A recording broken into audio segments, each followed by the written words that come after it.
जय हिंद दोस्तों, मैं Chandan Kumar Singh and today my topic is Indo Bhutan relation. Indo Bhutan relation topic को मैं 8 सब टॉपिक में डिवाइड किया हूँ। First history, second fear of Bhutan, third economical relation, fourth international relation, fifth tourism, sixth India's positive step, seventh latest issue, eighth way forwards. तो history start करने से पहले दोस्तों मैं कुछ इम्पोर्टेंट फैक्ट बताना चाहूँगा, और वो ये है कि 1970 के दशक में ही जो वहाँ के मोनार्ची थे, जो वहाँ के किंग थे, जिग्मे खेमका वांगचू, उन्होंने पूरी वर्ल्ड का एक इकलौता ऐसा देश के रूप में भूटान को प्रस्तुत किया कि पूरी वर्ल्ड ग्रॉस नेशनल प्रोडक्ट के ऊपर भाग रही है, लेकिन उन्होंने ग्रॉस नेशनल हैप्पीनेस इंडेक्स उसके ऊपर काम करने की बात कही। और भूटान ग्रॉस नेशनल हैप्पीनेस के ऊपर काम करता है।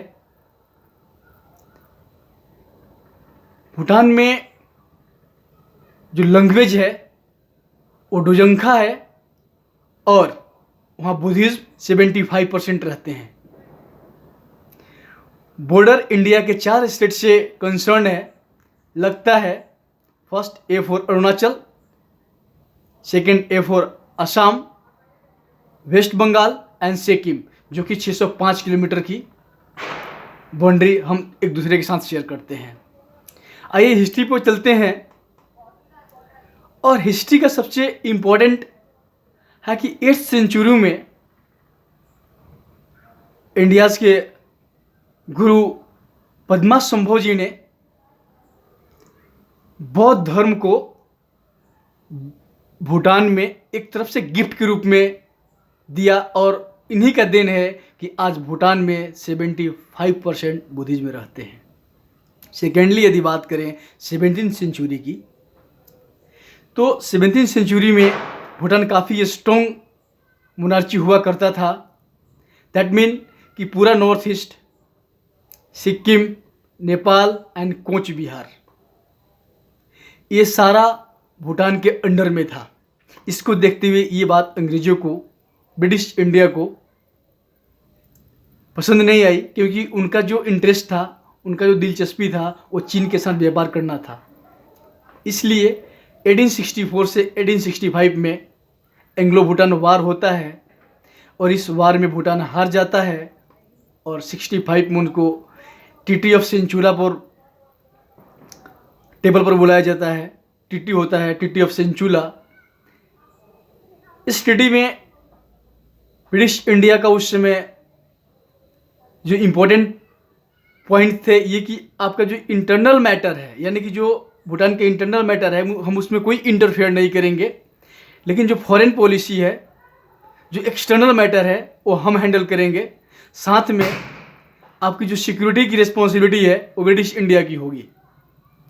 दैट मीन एक तरह से वो ब्रिटिश इंडिया का प्रोटेक्ट बन जाता है, प्रोटेक्टरेट। इसके बाद हम बात करते हैं 1947 की। तो भूटान फर्स्ट वर्ल्ड का ऐसा कंट्री था जो 1947 में इंडिया को एज ए कंट्री रिकॉग्नाइज किया था। यदि सेकेंडली हम बात करें कि 1949 में इंडिया भूटान फ्रेंडशिप ट्रीटी होती है, जो कि 1865 यानी ट्रीटी ऑफ सेंचुला के कुछ पॉइंट्स को दोहराए जाते हैं, रिवाइज किए जाते हैं, यानी कि वो फॉरेन पॉलिसी और सिक्योरिटी दोनों इंडिया के पास रहेगा, आज़ाद इंडिया के पास। साथ में ये भी डील होती है कि जो ब्यूरोक्रेट्स हैं, भूटान के जो ब्यूरोक्रेट्स हैं, भूटान ब्यूरोक्रेट्स, वो इंडिया के Lal Bahadur Shastri national academy administration में ट्रेनिंग ले सकते हैं। ये प्रोविज़न किया गया। ये सब कुछ करने के बाद भी भूटान को डर था, फियर ऑफ भूटान। भूटान क्यों डर रहा था, क्यों? उसका रीजन ये था कि वो एक मोनार्ची, एक राजा के रूप में रहने वाला देश था, और इंडिया एक डेमोक्रेटिक कंट्री था। उसे डर इस बात से था कि जो सिक्किम था ना, सिक्किम पहले वो भी एक मोनार्ची था, लेकिन इंडिया ने उससे अपने में मिला लिया था। इसी बात से उनको भी ये बात का डर था कि हमें भी उस तरह से ना कर दिया जाए। इसके साथ में जो नेपाल था, बहुत से नेपाली भूटान के अलग अलग पार्ट्स में रहते थे, तो उनको ये लगता था कि कहीं नेपाल के लोग वहाँ पर कोई आंदोलन खड़ा करेंगे तो इंडिया उनका साथ ना दे दे, ये डर था।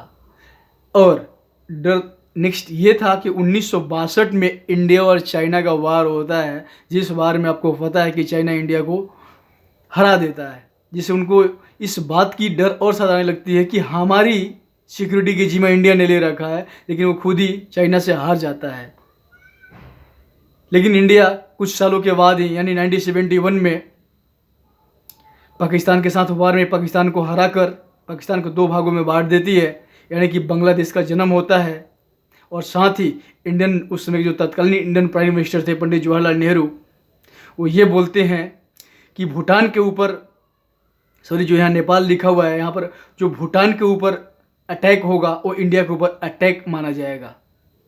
उसके बाद जो कॉन्फिडेंस है वो रीस्टोर होता है फिर से भूटान का इंडिया के ऊपर।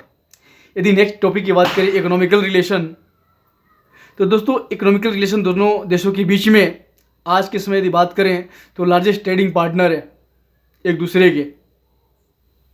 देखिए,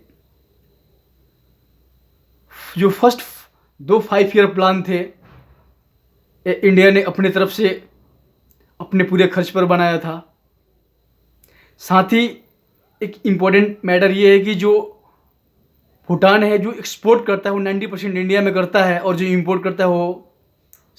जो एक्सपोर्ट करता है वो 98% इंडिया में करता है, और जो इंपोर्ट करता है उसका 90% इंडिया से करता है। आप इस बात से अंदाज़ा लगा सकते हैं कि हम दोनों देशों के बीच में ट्रेड रिलेशन कितना स्ट्रॉन्ग है। जो वहाँ का रोड कंस्ट्रक्शन है वो इंडिया के बॉर्डर रोड ऑर्गेनाइजेशन BRO, उसने वहाँ का पूरे रोड का कंस्ट्रक्शन, जब वहाँ पर कोई व्यवस्था नहीं था उस समय भी किया था। वहाँ का सीमेंट फैक्ट्री में इंडिया ने अपना पैसा इन्वेस्ट करके उनके सीमेंट फैक्ट्री को इम्प्रूव किया। इसके साथ ही हम कहते हैं कि वो एक लैंडलॉक कंट्री है। आपको भी पता है भूटान एक लैंडलॉक कंट्री है, और इसके कारण वो उसका जो मैक्सिमम बिजनेस हमारे साथ होता है, लेकिन वो चाहता है ये दूसरे देश के साथ बिजनेस करना, तो उसके लिए India Bhutan trade transit agreement करता है, जिसके थ्रू ये बोलता है कि ट्रांजिट का मतलब ही होता है कि एक बीच में उसको आगे जाने के लिए बीच में जगह देना, होल्ड करने के लिए। यानी इंडिया के थ्रू आप किसी भी स्टेट में किसी भी देश में अपने बिजनेस को बढ़ा सकते हो। उसके लिए क्या है, इंडिया आपको कोई चार्ज नहीं करेगा, फ्री में आप इंडिया के रोड को, इंडिया के जो समुद्री साइड का यूज कर सकते हैं, सी शोर को आप यूज कर सकते हैं, यानी कि duty free access to Bhutan. इसके बाद साथ में 72 में ये भी हुआ कि जो कटिंग डाउन डॉक्यूमेंटेशन है दोनों देशों के बीच में, जो बिजनेस के लिए जो भी व्यापार के लिए डॉक्यूमेंटेशन होता है उसमें डॉक्यूमेंटेशन का कटिंग किया जाए, कम किया जाए। साथ में ही जो मैक्सिमम जो मेन आइटम जो इंडिया को ये एक्सपोर्ट करता है उसमें आपको सबसे पहले है इलेक्ट्रिसिटी, इसके बाद आयरन, रॉ आयरन देता है, इसके बाद सीमेंट। 2007 में treaty of cooperation in hydro power project, ये ट्रीटी जो हाइड्रो पावर प्रोजेक्ट के लिए होता है, उससे पहले इंडिया ने जो भी हाइड्रो पावर प्रोजेक्ट वहाँ बनाया अपने पैसा से, मैक्सिमम अपना पैसा खर्चा करके उनको हाइड्रो पावर प्रोजेक्ट में आगे बढ़ाने की कोशिश किया। साथ ही जो 40% जो उसका बिजली एक्सपोर्ट होता है वो इंडिया ही लेता है, और इंडिया का ये टारगेट है कि 10,000 मेगावाट तक वहाँ से हाइड्रो पावर इलेक्ट्रिसिटी को प्रोड्यूस किया जाए।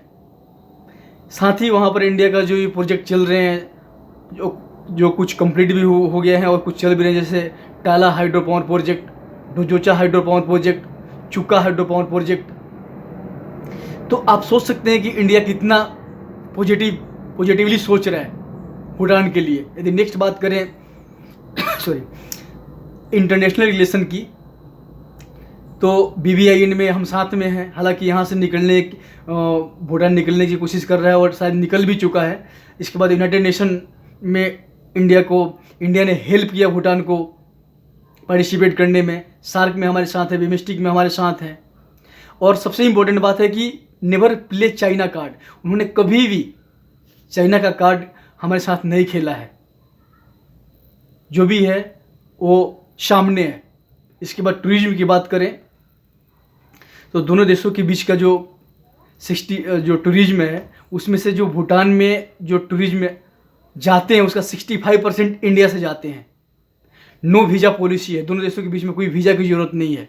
और पहले तो इंडियन फ्री में जाके घूम के आते थे, लेकिन अभी 1200 एंट्री फी लेता है पर डे। इंडियन लोगों ने ऑब्जेक्शन किया, ये एंट्री फी क्यों इंडियन से ले रहे हैं। उनका एक्सप्लेनेशन ये था कि एंट्री फी लेना हमें ज़रूरी है क्योंकि वहाँ जो भी कचरा फैलती है उसको सफाई करने के लिए हम पर डे ये चार्ज कर रहे हैं। जबकि ये चार्ज यदि वेस्टर्न कंट्री या इंडिया नेपाल जो इसके नेबरिंग कंट्री है उसको यदि छोड़ दिया जाए, जो वेस्टर्न कंट्री से विजिटर आते हैं उनके लिए पर डे 18,000 से 19,000 रुपया चार्ज है। आप सोच सकते हैं। नेक्स्ट स्टेप की बात करें तो इंडियाज़ पॉजिटिव स्टेप क्या है, देखिए। Neighbourhood first policy, NHFP, neighbourhood first policy. India हमेशा इस बात को अपनाया है ताकि जितने भी अपनी नेबरिंग कंट्री है उनको हमेशा पहले देखा जाए। लोकिस्ट पॉलिसी में इंडिया ने बहुत पहले ही अपने इस सेक्टर को अपने स्टेट के साथ में जो नेबरिंग कंट्री थे उनके ऊपर फोकस करना शुरू कर दिया था। और 2015 से एक्टिव पॉलिसी और उनके ऊपर काम करना भी शुरू कर दिया। साथ में 2000 इंडियन आर्मी के जो सोल्जर्स हैं, ऑफिसर्स से लेकर जवान तक, और रॉयल भूटान आर्मी को ट्रेंड करते हैं हर फील्ड में ताकि उनकी सिक्योरिटी के लिए स्ट्रॉन्गनेस मिल सके। साथ में स्कॉलरशिप इंडिया देता है वहाँ के स्टूडेंट को। और सबसे इम्पोर्टेंट कि वहाँ पर इसरो का एक ग्राउंड स्टेशन बनाया जा रहा है ताकि वहाँ की वेदर की जानकारी हम इजीली प्रोवाइड करा सके भूटान को। लेटेस्ट इशू में 2017 में हमने डोकलाम इशू देखा था। डोकलाम आपको पता है कि ट्रांजैक्शन है जो कि भूटान में है, और वहाँ पर काफ़ी ज़्यादा मात्रा में अपने सैनिक को और परमानेंट शेल्टर प्रोवाइड कर रहा था चाइना, जिसके अगेंस्ट इंडिया स्टैंड करता है और वहाँ से चाइना को बैक स्टेप लेना पड़ता है, पीछे हटना पड़ता है। तो यहाँ भी हमने काफ़ी पॉजिटिवली भूटान का साथ दिया और साथ में इससे हमारा भी इंटरेस्ट था क्योंकि वहाँ चाइना इजीली यदि अपना पैड जमा लेता है तो हमारा जो चिकन एग है उसके ऊपर खतरा महसूस होगा। साथ में जो वे फॉरवर्ड्स हैं, वे फॉरवर्ड के सबसे इम्पोर्टेंट पॉइंट्स है। फर्स्ट पॉइंट में STEAM है। STEAM बोले तो science, technology, engineering and management, इसके ऊपर हमें फोकस करने की ज़रूरत है। साथ में जो बॉर्डर मैनेजमेंट, बॉर्डर जगह नहीं था तो इसलिए एम लिखा हूँ, एम फॉर मैनेजमेंट, यानी बॉर्डर मैनेजमेंट इसलिए ताकि हम व्यापार को आसान बना सके। इसके साथ में मैंने थर्ड पॉइंट ये लिखा है P2 मतलब people to people contact. People to people contact का मतलब इसलिए कि दोनों देशों के बीच में करीबी बढ़ेगा। करीबी बढ़ने का मतलब यही पीपल आगे चल के कुछ जो ब्यूरोक्रेट्स बनेंगे भूटान में और कुछ इंडियन का जो ब्यूरोक्रेट्स इंडिया में बनेंगे, ताकि उनके बीच का जो रिलेशन है एक स्टूडेंट टाइम से ही, एक इनिशियल टाइम से ही अच्छा बने रहे ताकि फ्यूचर में भी अच्छा रहेगा। तो दोस्तों ये जानकारी आपको यदि कुछ अच्छा लगे तो कुछ कमेंट्स कीजिएगा। कुछ इसमें जो कमी है और बेसी है उसको नेक्स्ट वीडियो में हम पूरा करने की कोशिश करेंगे। जय हिंद दोस्तों।